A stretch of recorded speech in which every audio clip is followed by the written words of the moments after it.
வணக்கம் உறவுகளே. ஆக்சுவலி இன்றைக்கி நான் ஒரு சின்ன விஷயம் டிஸ்கஸ் பண்ணோம். Apart from my themes R my algorithm என்னன்னாக்கா, இன்றைக்கி விஜய் டிவியில் போயிட்டுருக்க ஒரு பெரிய ப்ராப்ளம் மணிமேகலை வெர்சஸ் பிரியங்கா. பிரியங்கா ஏதோ பேசிட்டாங்க, அதனால் மணிமேகலை வெளியில் போயிட்டாங்க அப்படின்னு சொல்லி ஒரு கான்ட்ரவர்சி போயிட்டுருக்கு. ஆனால் பார்த்தீங்கன்னா, இங்கே மணிமேகலைக்கான சப்போர்ட் அதிகமாக போகுது, பிரியங்காவுக்கான ஆன்டி இன்கரமெண்ட்ஸ் எதிர்ப்பு போய்கிட்டே தான் இருக்குது.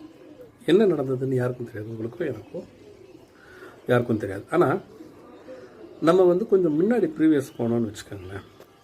மணிமேகலை கோமாளியாக இருக்கும் பொழுது சுனிதா கூட ஒரு ஸ்ட்ராங் ஃபைட் பண்ணியிருக்காங்க. அண்ட் சிவாங்கி அவங்க கூட கோமாளியாக இருந்தாங்க. அப்புறம் அவங்க குக்கானாங்க, இவங்க கோமாளியாக இருந்தாங்க. சிவாங்கி கூட கோமாளி